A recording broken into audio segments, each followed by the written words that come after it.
Hey, how's it going, guys? Welcome back to my YouTube channel. My name is George Uman, and I'm your friendly neighborhood anime and manga fan. I love all things anime and all things manga, and I'm here today with a very special video discussing the final chapter of Jujutsu Kaisen, chapter 271. The leaks just came out not too long ago, and I pretty much saw through them and saw what the ending's all about. And I have a lot to say. And right as a disclaimer, if you love the ending, you might want to click off because you're not gonna like what I have to say. But before I go any further with this review / rant discussing the leaks on this chapter, I just want to give you guys a quick reminder to make sure to subscribe to my YouTube channel so you guys can be up to date with all my anime and manga content that I'll be providing in this channel. It really helps out a lot, and I would really appreciate it if you guys could subscribe to my YouTube channel. So if you guys could, please subscribe to my YouTube channel. Now, with all that out of the way, let's get right into these leaks.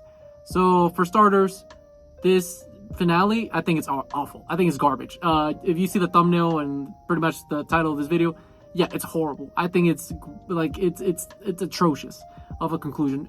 And the main issues is because there's a bunch of plot lines and plot threads that never got resolved. For example, what happened to those people that the US was taking like prisoners, you know, the curse users? We get a little comment, like a side comment, like, yeah, we're gonna get them back. Like, what? We're just gonna throw that away? What about Kenjaku when he was uniting with all those leaders of the countries and having a discussion with them? What was all that about? I don't know. Oh, Tengen's bear? Oh, you know, we're gonna get it resolved. Like, we won't even mention Tengen. Like, it just got taken care of, I guess. Also, like, the whole final sequence where we see pretty much in the previous chapters how Yuta's alive. Freaking the judge guy, I forget his name. Higaruma, I think that's his name. He's alive. Freaking talk about whatever the comedian guy. He's all, everybody survives. Like, we're all surviving, guys. Like, and that's so funny because I remember when My Hero Academia ended. Spoilers for My Hero. Pretty much there was no major death in the good guy side, and I saw a lot of people discussing like, oh, this is so corny. This is a Disney Channel kind of series. And listen, those same people are now, you know, they're eating their own words because now they're dealing with this series that they were like, oh, JJK is not gonna fumble. And guess what? In my opinion, it fumbled because besides Gojo and Chozo, who died? Who died of significance during the Colon Games? Nobody. You can argue Yuki, but even her character was completely wasted by Gege's writing. I thought that, you know, and this is the thing that I want to bring up with you guys, because I've seen a lot of people with my other videos, and this is the thing, I never reviewed JJK on a weekly basis, because by the time I caught up, you know, it was a Sukuna fight, and when I was reading the Calling Games, it was, I believe, after the Shibuya incident, I read the manga, caught up to it, and then obviously the Gojo and Sukuna thing went down, and from there on I was reading it, but I always in the back of my mind, I'm like, this is great, but like, how is this gonna end? Like, I don't want to review something and know that it might possibly go wrong. Like, and there was a lot of red flags even back then that I was like, I don't know. And my biggest red flag, if you go back to that the chapter where Gojo dies, if you go back to that chapter review of mine, I went on record saying, yo, I think that, you know, that the best option would have been Sukuna and Gojo to both kill each other like in a draw, and then hit Kenjaku be the final villain, because otherwise Sukuna is going to be too OP, and the way that he's going to be taken out is going to be unsatisfactory. And it was. For most people, they all mostly agree that, yo, like, the way that Sukuna went out, you know, he went out like a punk. You know, many people were calling Gojo a fraud, but now everybody's calling Sukuna a fraud. And it didn't help out the case that, you know, I think like a chapter after he gets defeated, or 2 chapters after, I forget, and I think it was the chapter after, pretty much you saw Maki and everybody talking about like, yeah, we could have beaten him much easier. Like, what? So the King of Curses just got disposed like that. But sidetracking from all that, I think my biggest complaints during this final chapter is that it just felt empty. I personally thought it felt hollow. Like, there was nothing in there. I thought that the way the final like 5 chapters were atrocious. Don't even get me started with last week's chapter where we get like a whole exposition dump. Or was it the chapter before? I can't even remember. Where freaking Mei, she's talking to like, oh, the shadow domain and all this. Like, these plot threads that get resolved, they get brought up and then they get resolved within the chapter. Like, what are you talking about? Like, what was the significance of this? Spend it more in, you know, maybe a Sukuna backstory, because that's what we all wanted to see. We wanted to see, well, how was he in his, you know, in his peak? We don't even get to see that. We don't get to see none of that.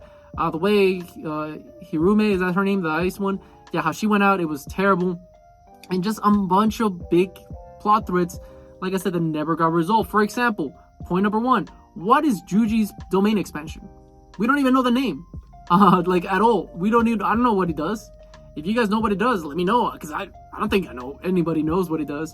We don't even have a name for its domain expansion. Another thing, that plot thread where Gojo's like, oh, Megumi, you have so much potential, you're gonna surpass me.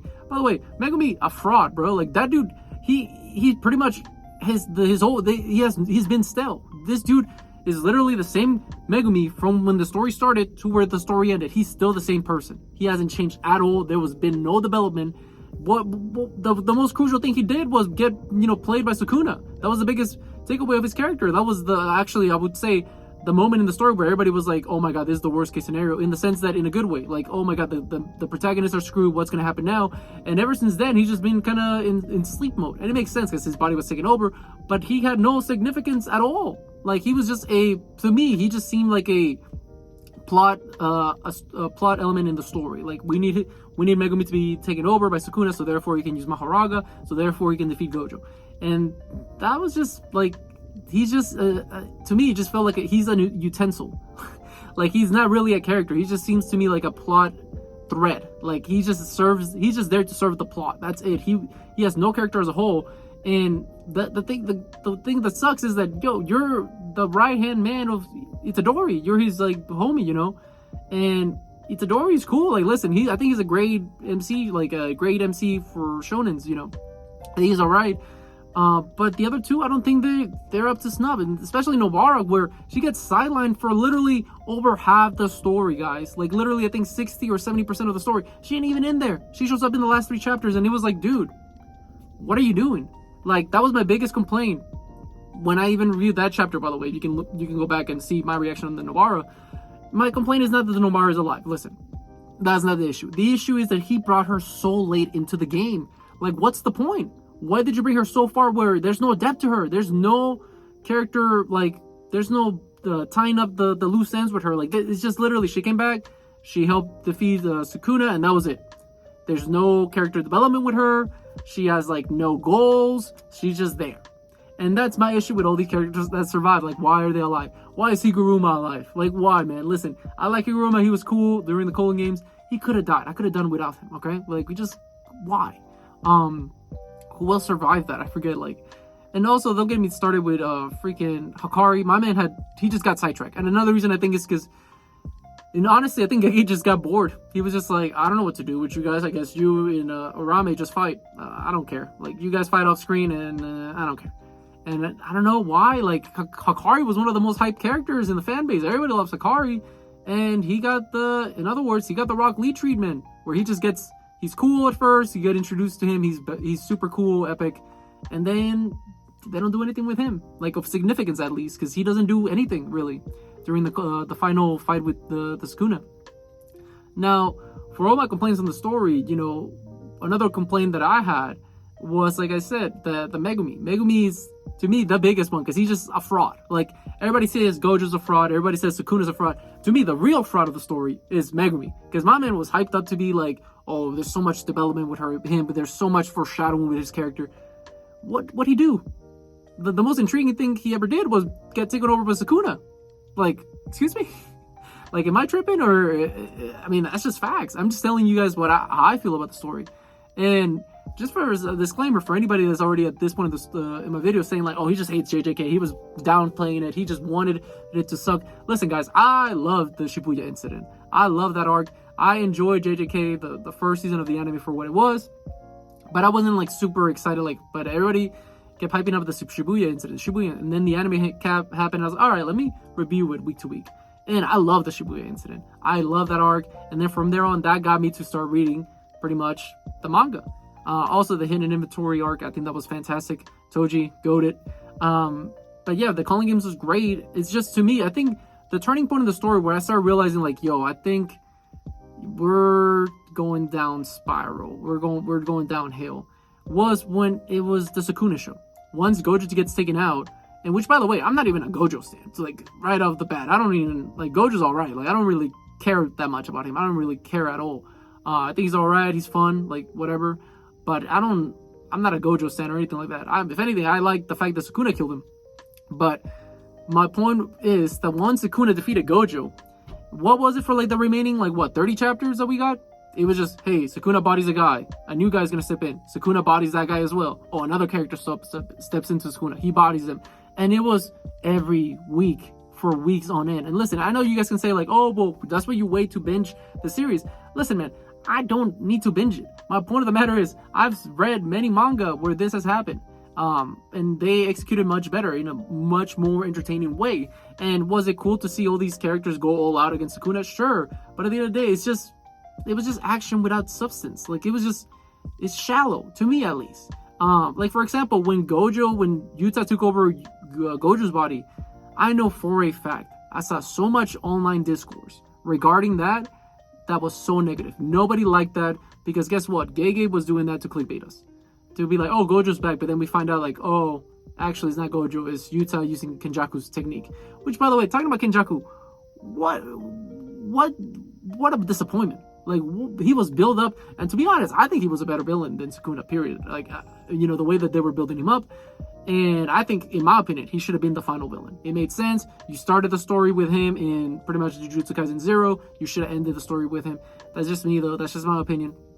But man, talk about wasted potential. Like, my man he's just yapping. Like, towards the end of when Yuta defeats him, like, and then from there on, he's like, oh, my curse will live on or something like that. And what is that supposed to mean? You didn't do anything. What, you're gonna be chilling, being a comedian with Takaba, whatever his name is, the comedian guy? Are you just gonna be chilling with him? Like, what? And I saw so many people in last week's chapter like coping. They were like, no, man, watch, they're setting up JJK part 2, JJK Shippuden, bro, JJK part 2, like, and no, JJKZ, like, no, none of that happened. And the most insulting thing I think about this chapter was the fact that, first of all, we don't even see Yuji and Nobara and Megumi like even fight this curse user that they were dealing with, they were talking about they were going to deal with. They don't even see that.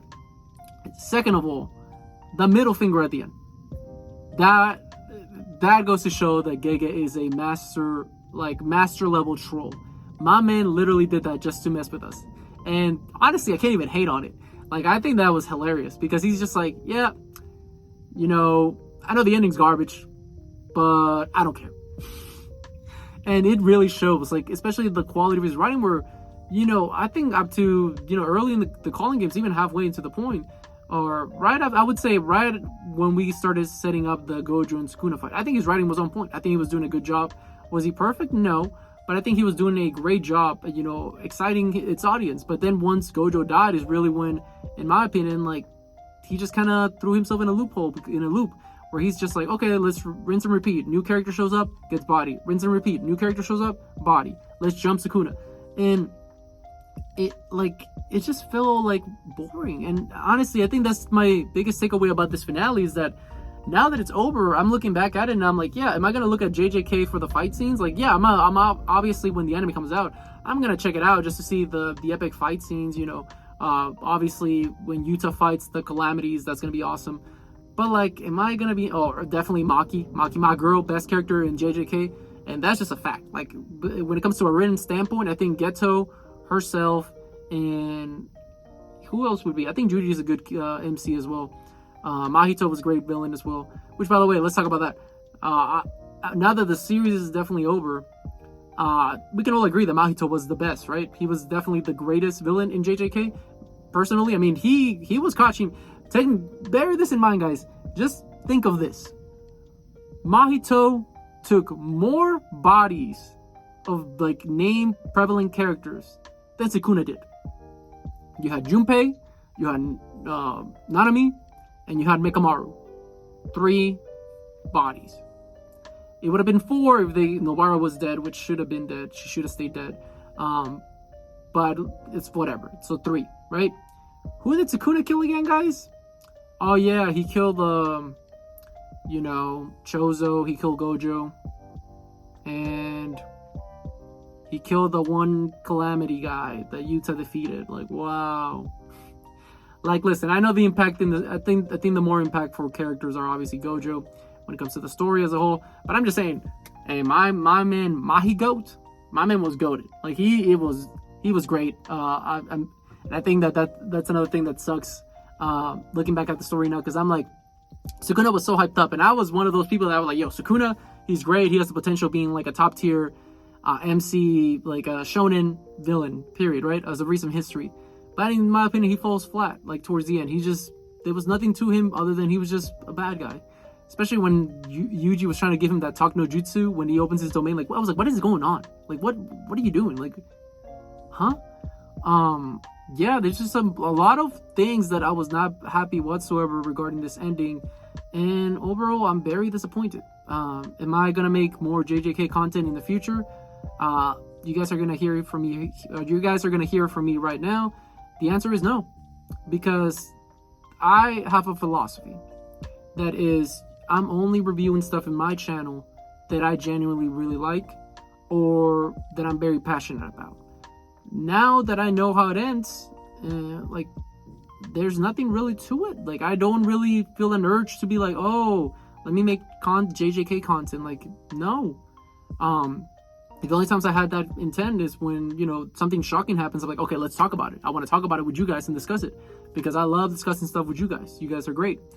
And honestly, like, I know it might rub people the wrong way, but I just don't feel the passion to make content about JJK. I'm making this video, but that'll be it. Similar to my Attack on Titan video, where, if you guys had seen that, when my rant about the ending of Attack on Titan, where, yeah, I just wanted to take, you know, relieve my chest from everything that I've been holding on for that the difference is that JJK ending, I had been holding my thoughts on that ending for like over a year, because when I read the manga and then the anime finally adapted it, it took forever. So I finally wanted to just, like, never talk about it again. And guess what? I never did another content about Attack on Titan, because I'm done with the series, right? I'm the type of person that is like, I'm not gonna make like 7 videos hating on something. Like, no, I'd rather just, you know, if I didn't like it, I'm gonna say I'm tapping out, because guess what? I can talk about stuff that I want to talk about, you know, stuff that makes me happy for the most part, you know, stuff like, you know, my Chainsaw Man reviews. I love that. Love talking about Chainsaw Man. My Hunter x Hunter, which is thankfully coming back soon. I'm very excited to talk about that, because I love that series. You know, Shinoko, I really enjoy that series. Marshall, and the list goes on and on. All the series that I like talking about are just series that I want to talk about with you guys, and I enjoy it and have fun talking about it and discussing them. JJK, not so much, because I don't have any passion for it. Like, I'm sorry, like, the little passion I did have pretty much ended with this chapter, because I was passionate about JJK during the Shibuya arc, because I was like, whoa, this is awesome, because I hadn't seen it yet. And then when the manga with the Sukuna Gojo fight, I was, still very passionate about it. But after that, you know, started to slowly dwindle. And once I saw that Gojo was supposedly coming back when Yuta took over his body, I was just more like, what's going on, guys? Like, what? But I was very excited just for the fact that maybe Kenjaku took over his body. That was a theory that was going on around. Definitely didn't play out, but that got my excitement back, and guess what? I was disappointed. And then my last video on JJK was the Nobara, when she came back, which also made me disappointed, because now, to me, the Shibuya incident doesn't have that big of an impact, besides Nanami's death. You know, it doesn't have that emotional grip that it did before, where I was like, wow, Yuji definitely has suffered through everything. Because it's like, well, you know, as shocking as her death was, I think it served a purpose for Yuji's character as a whole. And I think that her coming back really messed everything up, in my opinion. That is, you know, the tragedy of his character. But yes, I'm rambling on. I just want to close things off by saying I hate this. I hate this finale. I think it's very lackluster. I think it's up there with very bad endings as of late, when it comes to like series like Demon Slayer, Attack on Titan. And people want to clown on the My Hero Academia ending, but listen, that ending makes this ending look like The Godfather, okay? Which by the way, for the record, I did enjoy the My Hero ending. It was a perfect no, but I did enjoy it, and I like where Deku's character went towards the end. But yeah, this ending was not it, Chief. Like, Gege should have just kept cooking, because this was not it, Chief. And honestly, I'm not excited to, like I said, even watch the anime when it comes back, when the anime finally catches up to this. But with all that being said, what did you guys think about this ending? Did you guys love it? Did you guys hate it like me? Did you guys sort of like split it down the middle? Whatever you guys thought, let me know in the comment section down below. Also, thank you so much for sticking all the way to the end of the video. I really appreciate it. And don't forget to like, comment, and subscribe to my YouTube channel for more anime and manga content in the near future. But yeah, with all that being said, I hope you guys have a great rest of your day. Bye-bye.